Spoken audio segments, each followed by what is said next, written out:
So how is everyone? Of course, when I say everyone, how are the few of you? I think it's important for those of you that are here this morning on our webinar and locally to know that we are practicing here in the group, not only social distancing, but we just have a skeleton crew here each Sunday morning that enables us to have the webinar and to share the teaching with you. But we don't have the hundreds of people that we would like to have each Sunday. Or something, a little humor into everything. So this morning I'm talking about the 3 wicks of meditation. I think meditation is, for most of us, a part of life. It's like for the average of humanity, it's like going to the grocery store. You can't get along without it. You have to have food on your table. And for spiritual students, meditation is that food on the table. The challenge with meditation is the recognition that there are so many different types of meditation, but the type of meditation that those who are on the path of Agni Yoga and the Ageless Wisdom do is called seed thought meditation. And seed thought meditation is a process to eventually elevate a person's consciousness from the lower nature or lower mind to the higher mind and into the fiery world. So that means change. It means transformation. And the teaching strongly emphasizes and reveals to us that if we want to lead an extraordinary life, a spiritual life, a life of illumination, then this kind of meditation is the approach to living a lifestyle like that. It's a discipline, and in the first 20 years of practicing this kind of meditation, it's very challenging. The reason it's challenging is because it is tuning, like a musical instrument, it is tuning our physical, emotional, mental body to a higher frequency than a frequency that humanity typically lives by. So that means that there is a alchemical change that is taking place within the chemistry of our body. It also means that we are opening up a chapter of the life of the soul that is a chapter different from the book of most people's lives. See, most people, in my opinion, function by instinct. They also function by their childhood influences, which would come from parents and teachers and culture and so forth. And when you open up this new chapter of your life, it is now like wanting to create a Stradivarius out of your physical, emotional, mental body. A Stradivarius is one of the more exceptional types of musical instruments that a musician, if they're so fortunate enough to have, that changes the whole quality of the music that musician plays. I can attest to that. I never had a Stradivarius, but when I was a child, I had, I guess you could say, a Walmart violin. And then when I was ready to graduate from high school, I had a violin that Mom and Dad purchased that was much more expensive, definitely not Walmart. And then when I got to college, they really invested, Mom and Dad invested quite a bit of money into a violin that was actually made out of wood found in Minnesota. And the violin maker lived in Chicago. And so we contracted with this violin maker, the type of violin that I wanted and so forth. So it was a beautiful violin, and it sounded completely different when I started performing on that violin compared to the Walmart violin. And so that I'm using that as a metaphor to what meditation does for us. It takes our consciousness from a Walmart consciousness, that cute, to a super mundane consciousness where all the potential we have to express and to create and to live has an opportunity now to be in full expression. So this morning is just a little insight as to the kind of meditation that will enable us to recreate ourselves increasingly so that our work, our life, our legacy will be of such beauty that it will inspire others to live a life in the same manner that we've been inspired. So let me start with a story.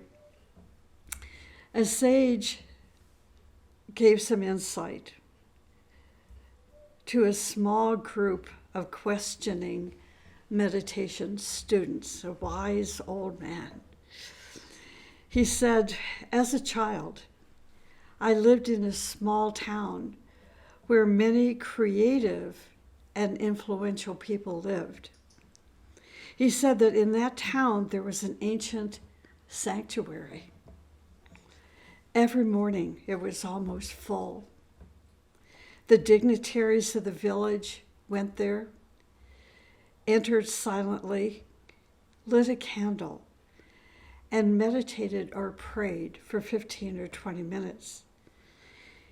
He said there was no crime in that village. The police were occupied all day with gardening and other domestic duties. The judge wrote novels.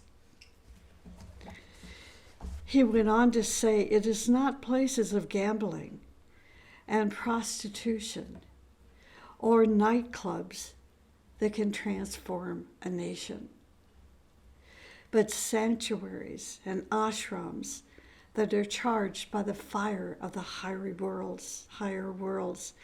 Once a person or nation loses the thread of the fiery world, the degeneration of the spirit takes place, and insanity develops at the expense of the spirit. So let me repeat the last sentence of the story that this wise old man shared. Once a person or nation loses a thread of the fiery world, the degeneration of the spirit takes place, and insanity develops at the expense of the spirit. So if you consider yourself to be on the path, whether it is a path of Agni Yoga or some other spiritual path, you know that now you are responding to a higher call to bring the spirit, or let's say sustain or maintain the spirit of humanity in the world today. And so you are being called not to live for yourself any longer, but to live for humanity. If we do not do this, if we as meditators do not do this, then as this old man said, insanity is going to develop at the expense of the spirit. And we do see this battle now taking place between those of light and those of darkness. What's challenging, though, is that if you are a person of light, you have to battle for it. You have to go to extreme lengths at times to protect it, to sustain it within your own life, within your family life, within your group life, because the forces of darkness are very sneaky, and they will try to, first of all, attack you. Attacking humanity, a humanity that's unconscious, will not be effective unless you are attacking humanity with light. The dark forces attack light bearers because they are making a difference in the world. The only way the dark forces can attack people of light is if they are not sustaining their light through meditation on a day-to-day basis. So I know that some of you are going to argue with that, and that's okay to have an argument like that, because we're arguing about the difference between light and darkness. But as I share the 3 weeks of meditation this morning, you'll understand what I'm saying, how important it is to meditate every day, especially now in the times that we are in this cycle that humanity is in. The first point I want to make here is that meditation is an effort to shift your consciousness from the lower levels to the higher levels of the mind. This is why we start every day. The first thing we start our day with each morning is with meditation. When you finish your meditation, don't go into your living room or your book room or your family room and turn on the TV. Don't do that, not these days, because all that you build up in your meditation that morning will suffer and disappear and just melt away. So, this is what I'm saying. We have to sustain what we build each morning in our meditation, or it will evaporate, it will disappear. And if you want, let's stretch that idea from a day-to-day experience to a life after life after life experience. It's very easy when you come to the end of your life. Let's say that you're 60 years old and you have another 30 years left to live.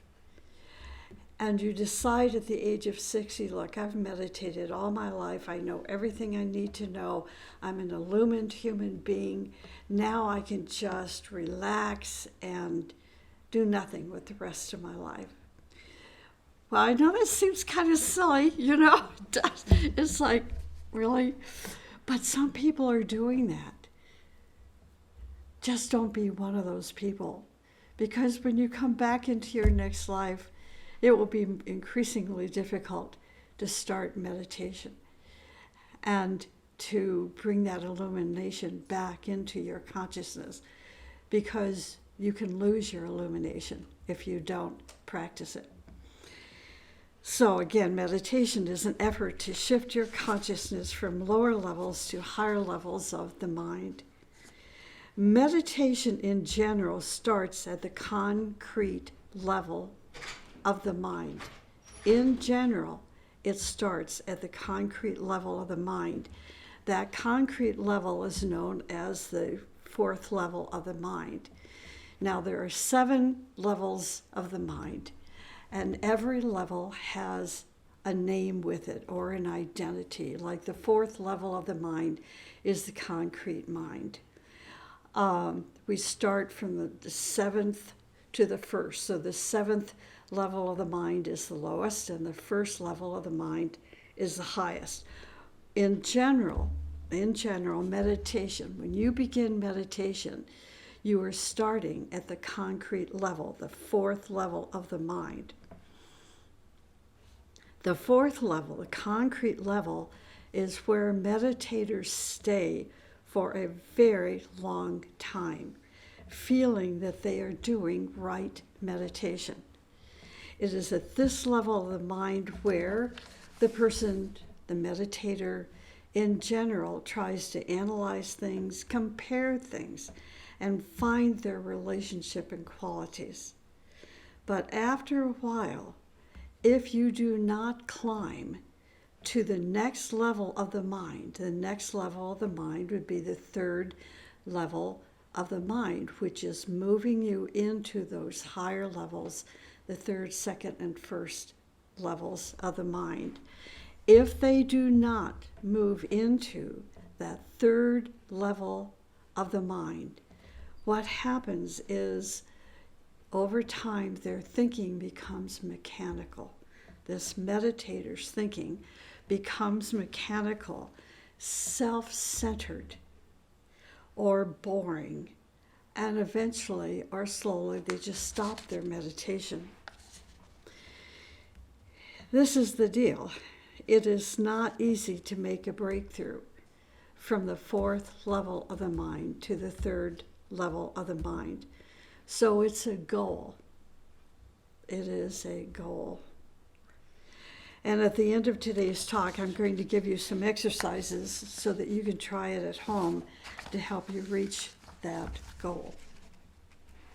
It is the third level of my mind, your mind, our mind, where we come in contact with the world of meaning, the world of causes, the essence.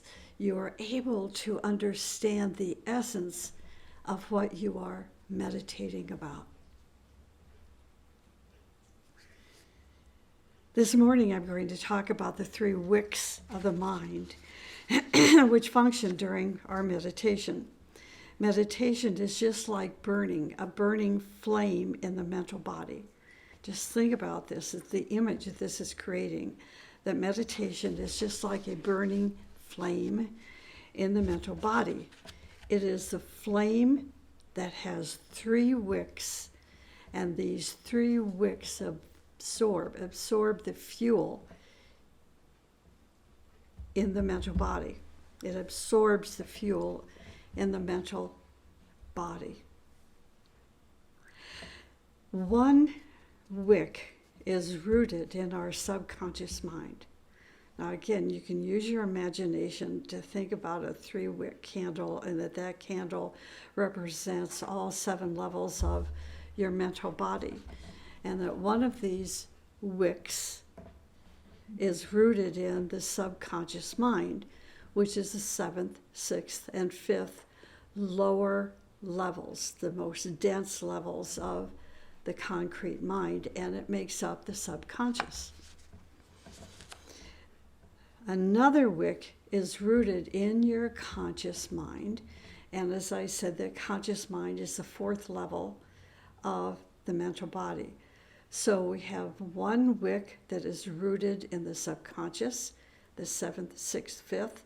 The 2nd wick is rooted in the conscious mind, which is that 4th level. And the 3rd wick is rooted in the higher mind. The higher mind constitutes the 3rd, 2nd, and 1st levels of the mind. So it is this 3rd wick that is rooted in the superconscious, abstract, or higher mind. There's 3 terms. Higher mind, superconscious, abstract mind all mean the same. Now, here's the purpose of these 3 wicks. It is the 3 wicks that keep the flame lit. If we look at our candle here, if there was no wick, there would be no flame, right? Okay. If, as your meditation continues for a long time with increasing intensity, what happens is that the wick that is rooted in your subconscious mind dries out. And this is exactly what we want to have happen. When the subconscious mind dries out, this gives your flame a purity of color. Otherwise, the fuel that comes from the subconscious mind produces a smoke, in the flame. The smoke is caused by the debris that is found in your subconscious.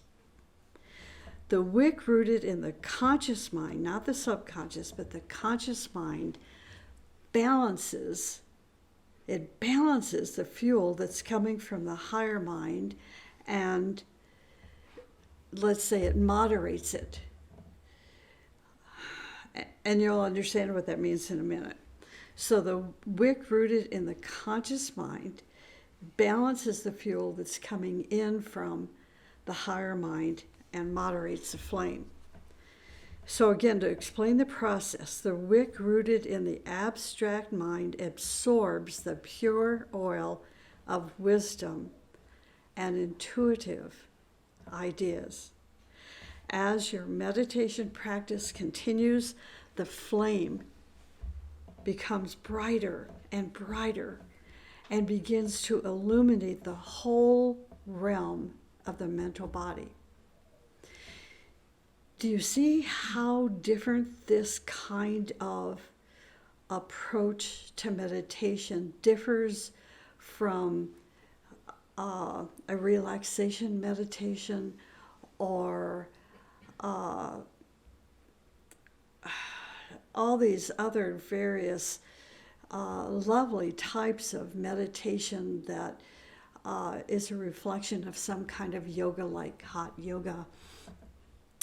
yoga, which is based on our postures, Raja Yoga, which is the closest thing, actually closest yoga and meditation there is to Agni, but Raja Yoga is different from Agni Yoga, even though there is a synthesis going on here. Raja Yoga does not take that third wick, absorb what is coming from the higher mind, and balancing it with the second wick of the concrete. I hope I'm speaking clearly enough, because there's no need for it. But in this kind of meditation, the meditation approach that we take on this path, the seed thought meditation, which is followed by contemplative meditation, this is the process. And you can experience this whole process in just one lifetime, if you have the discipline. As your meditation practice continues, the flame then becomes brighter and brighter and begins to, like I said, illuminate the whole realm of your mental body. The wick extending into the subconscious mind has a very important role to play because it pulls out the crude fuel of the subconscious, slowly and safely burning it through the flame.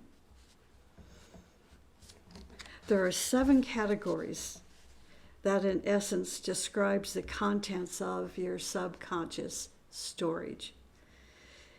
The subconscious carries, and this is you might be asking, what is the subconscious? What are we talking about here? The subconscious is the recordings. It's where you're going to find the recordings of the past 100 to 1,000 lives. That's what the subconscious is made of.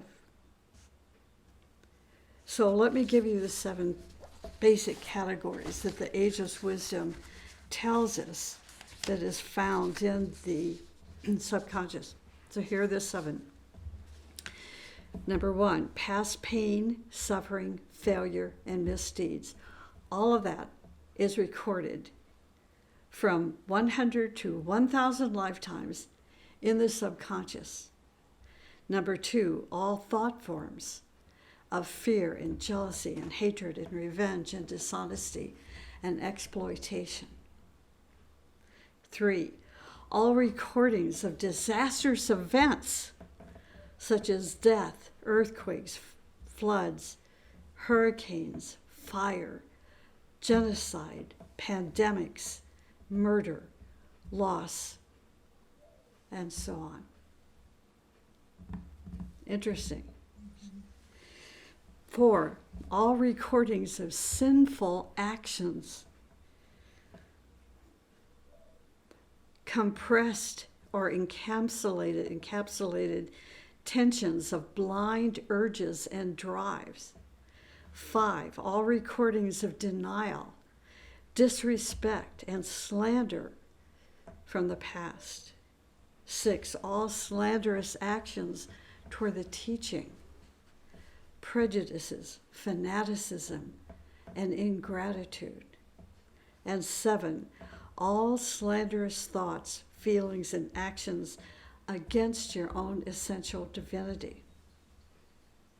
It is sobering to recognize any patterns in our life that reflects those 7 categories.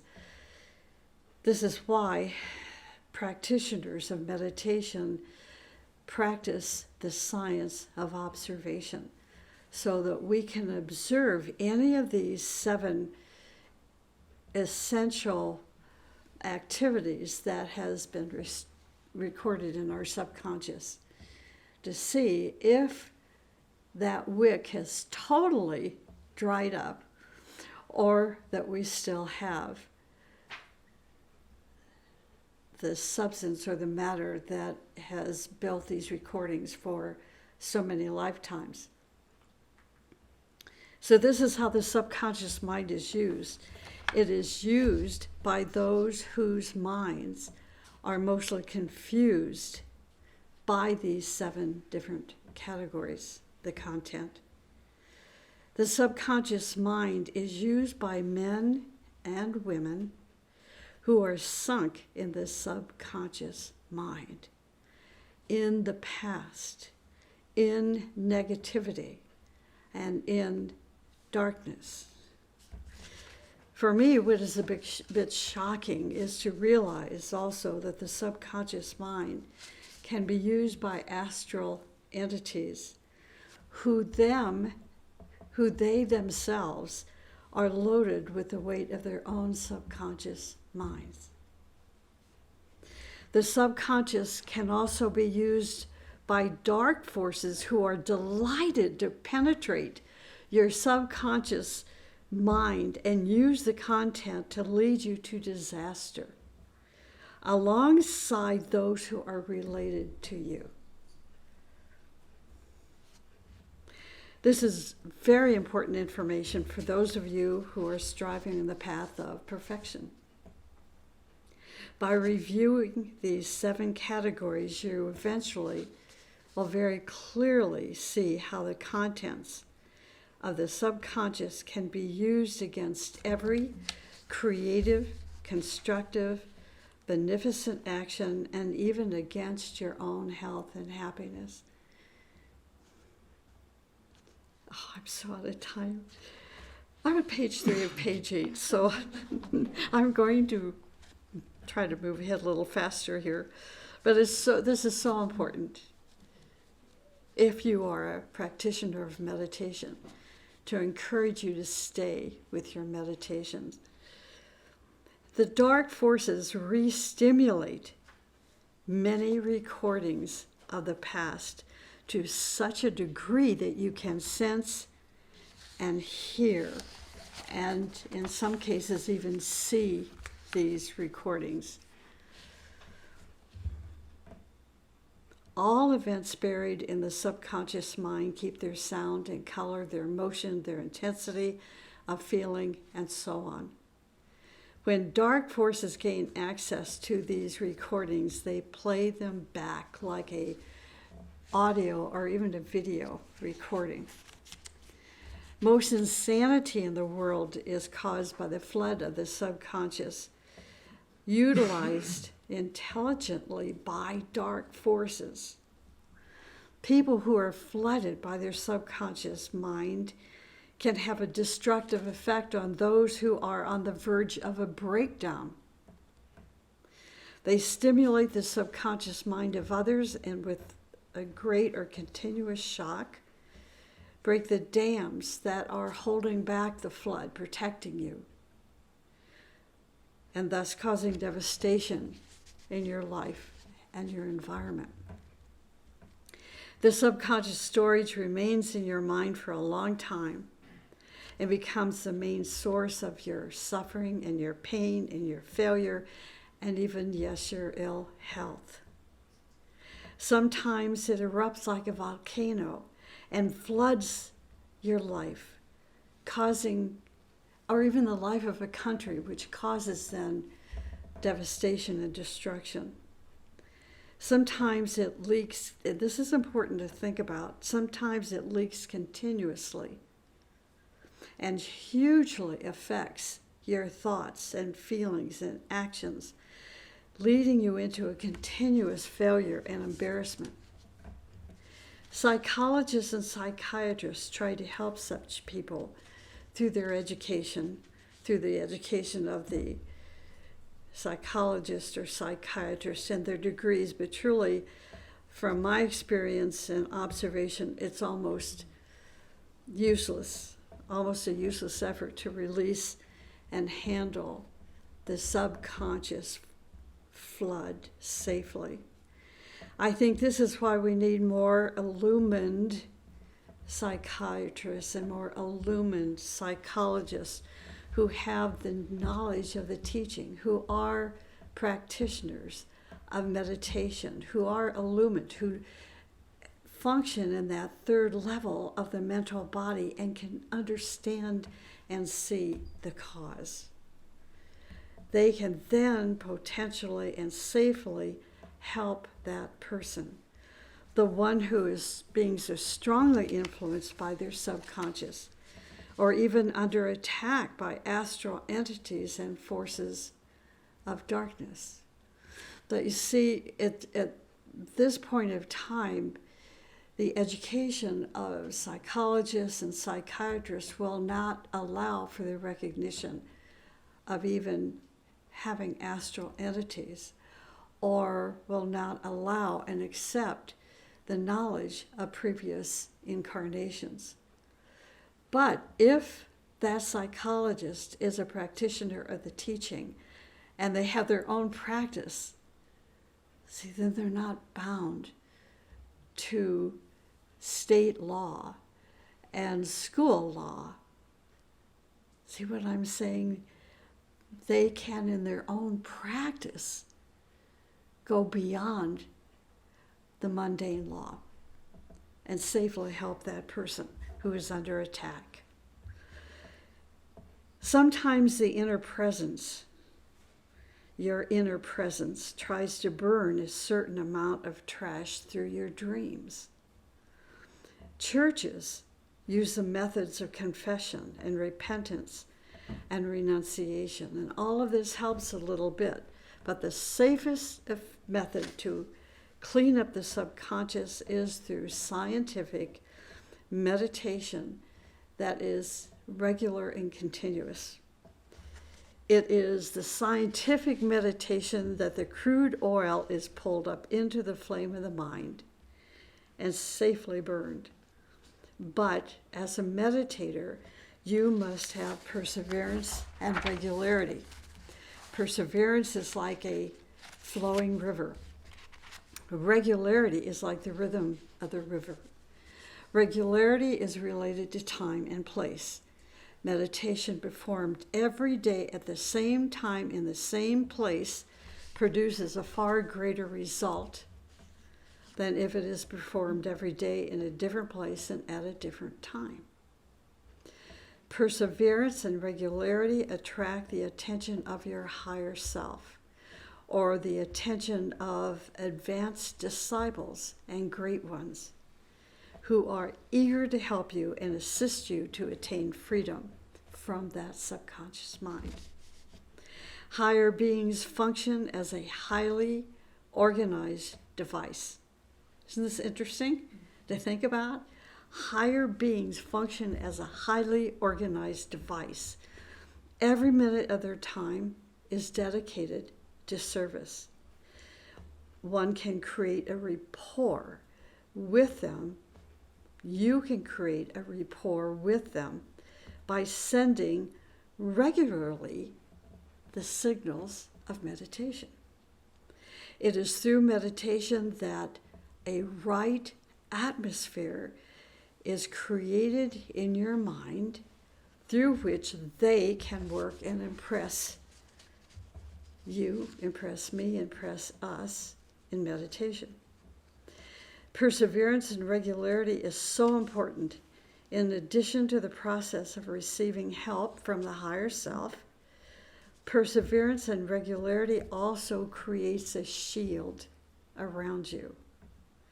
Continuous and regular contact with the higher worlds draws the energy that protects you from dark and subconscious attacks. If the flow of higher energy is not continuous, then it is going to dissipate. So, if you are 60 years old and you say you no longer need to meditate, it's okay. Nobody is going to reprimand you, but know this is the process. What you have built will now dissipate. Regularity also builds a force field, or as the teaching says, and I love this word, a shrine. The regularity builds a force field or a shrine in the place where regular meditation is performed at a regular time.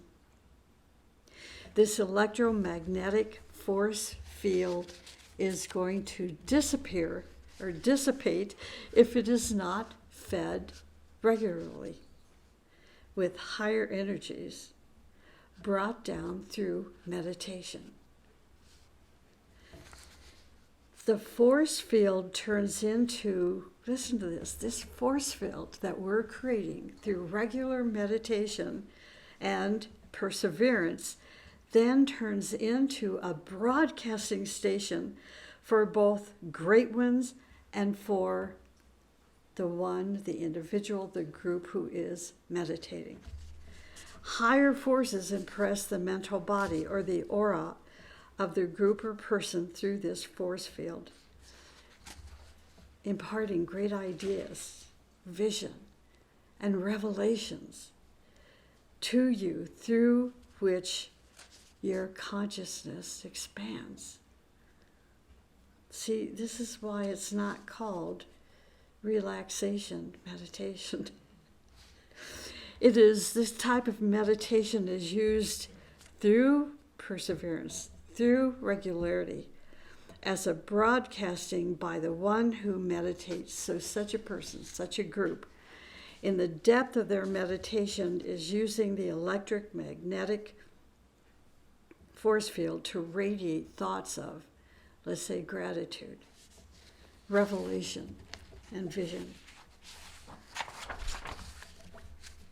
A person or group dedicated to such scientific meditation turns into a broadcasting station which subjectively spreads light and love and beauty throughout the whole world. So this is what happens when the trash from the subconscious mind is cleaned. Your health improves. Your emotions become positive and happy. Your imagination comes under your control. You have clarity of thinking. You develop stability in your work to achieve your goal. Mental confusion disappears. Creativity and joy steadily increase in your life. Scientific meditation actually helps the meditator, helps you discover and liberate yourself in practical ways. You're going to enjoy life more abundantly. It will also help you to reconstruct or even recreate yourself into becoming a person of creativity, leadership, stability, and beauty. Through scientific meditation, you not only burn the trash accumulated in the subconscious mind, but you also discipline your conscious mind and you're bringing orderliness to it. Through meditation, your mind is cleaned and repaired and tuned so that it is able, efficient, and progressively creative in all of its functions. Most of the time, the failure of your conscious mind is due to interferences coming from the subconscious. When the interference is to some degree eliminated, the efficiency of your conscious mind increases very rapidly. Your higher mind is providing nourishment to your conscious mind. Do you see how these three wicks are working now? The first wick, which is rooted in the subconscious, that 7th, 6th, 5th level of the subconscious. The second wick is rooted in the conscious mind, and the third wick is rooted in the 3rd, 2nd, and 1st levels of the mind.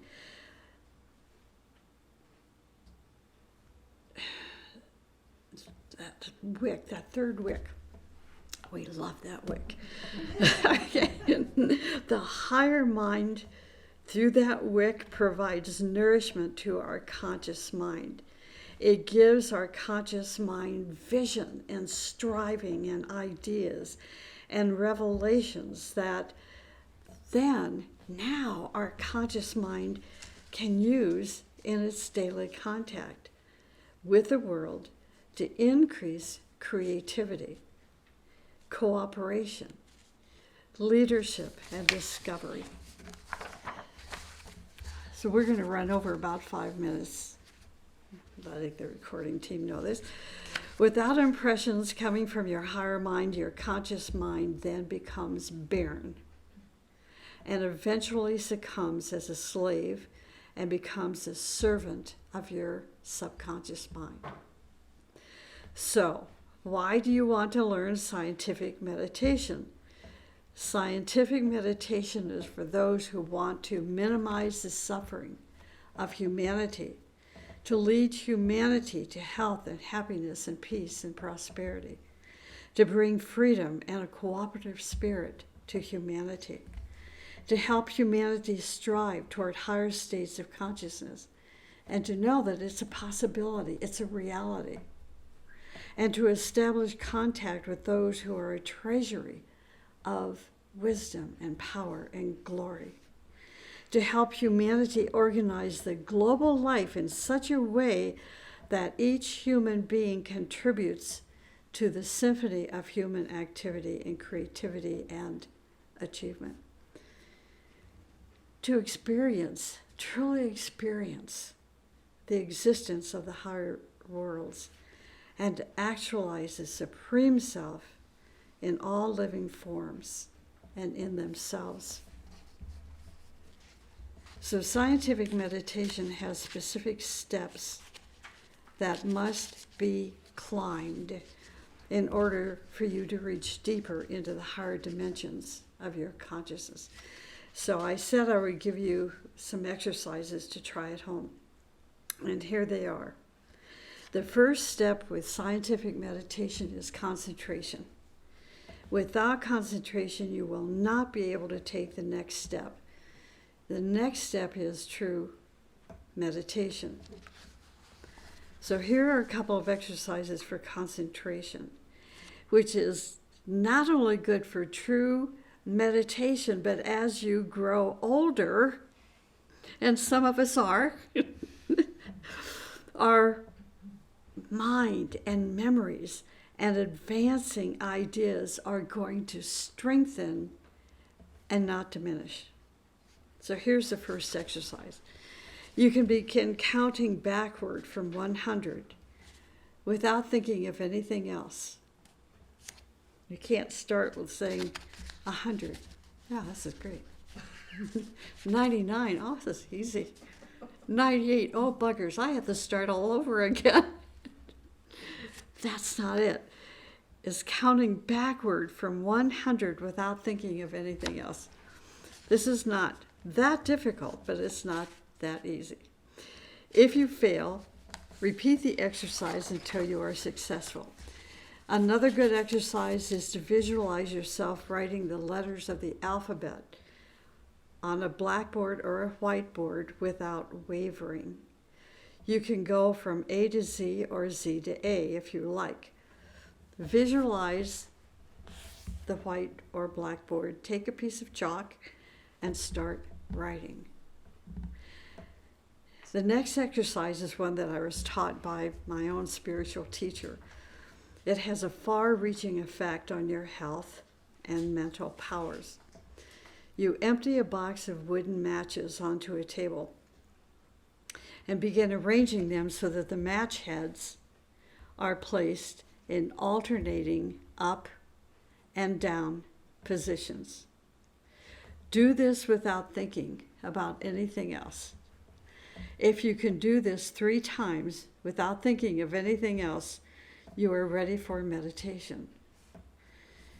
And this last exercise, you can also visualize yourself doing this same exercise. Visualize a box containing 100 matches, empty them out onto the table, and mix them together. Take the matches and begin placing the match heads in a north-south arrangement. In the meantime, count each one until you reach 100. This is not an easy exercise. I think it's easier to do it physically until you start visualizing it as, it's going to take a long time. So, 3 Wicks of meditation.